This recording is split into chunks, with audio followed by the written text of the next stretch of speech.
জামায়াত আমির তার শফিকুর রহমানের বাসা থেকে বের হচ্ছেন বিএনপির চেয়ারম্যান তারেক রহমান এবং ঠিক কিছুক্ষণের মধ্যে তিনি বের হবেন এবং এই জন্য কিন্তু বেশ প্রস্তুতি নেওয়া হচ্ছে। আমরা দেখেছি ঠিক আধা ঘন্টা সময় আগে এখানে কিন্তু তিনি এসেছেন এবং আসার পরে কিন্তু সবার মাঝে যে এক ধরনের উচ্ছ্বাস দেখা গেছে। আমরা দেখি তারেক রহমান ঠিক কিছুক্ষণ আগে আমরা দেখেছি জামায়াত আমিরের বাসায় প্রবেশ করেছেন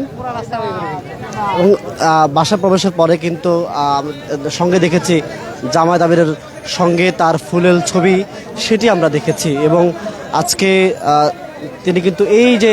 বাসাটি রয়েছে বসুন্ধরাস্থ A6 এই বাসাটি, এখানে কিন্তু তারেক রহমান এবং শফিকুর রহমানের যে বৈঠক সেটি চলছে এবং নির্বাচিত হবার পর এবং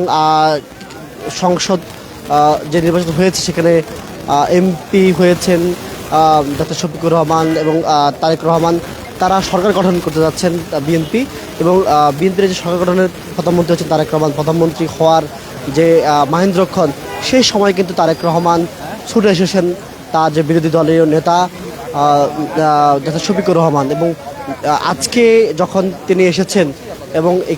এখানে তার আসার পরে কিন্তু এক ধরনের যে উচ্ছ্বাস আবেগ দেখেছি আমরা নেতাকর্মীদের মাঝে এবং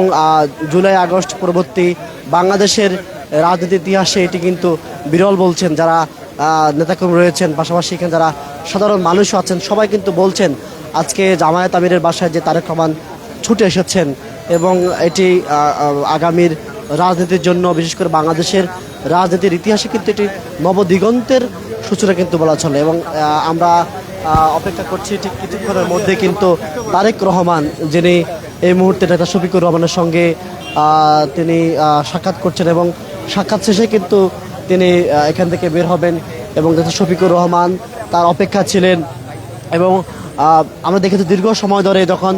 রাজনীতির নানান পট পরিবর্তন হয়েছে, জামায়াত ইসলামী তারা বিএনপির সঙ্গে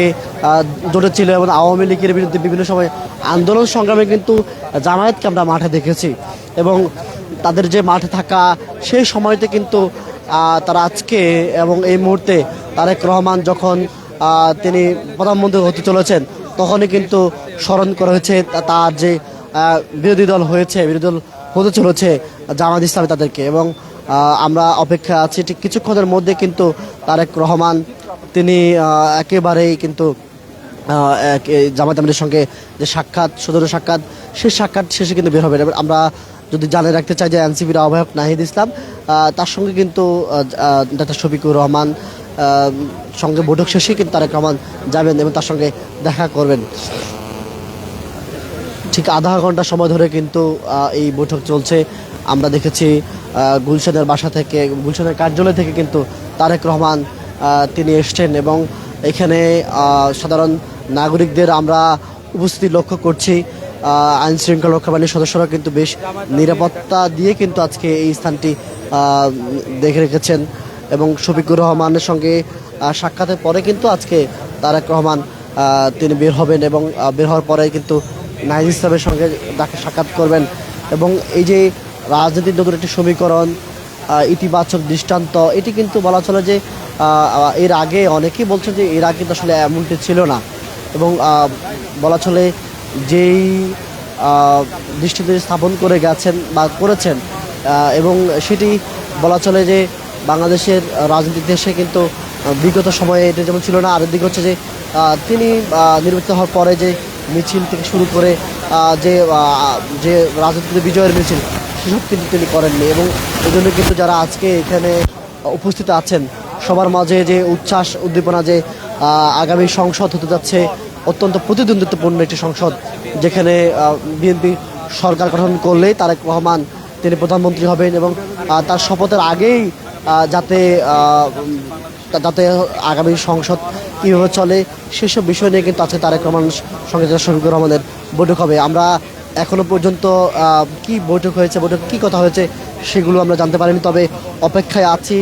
তার শফিকুর রহমানের সঙ্গে বৈঠক শেষে তারেক রহমান তিনি বের হবেন এবং এরপরে কিন্তু আমরা হয়তো তাদের যারা দায়িত্বশীল রয়েছেন দলের তাদের মুখ থেকে আমরা জানবো যে আসলে এবং জানার চেষ্টা করবো আসলে কী কথা হয়েছে তাদের সঙ্গে। তো এই ছিল আমার কাছে নেতা শফিকুর রহমানের বাসা থেকে তারেক রহমান আসার সবশেষ খবর।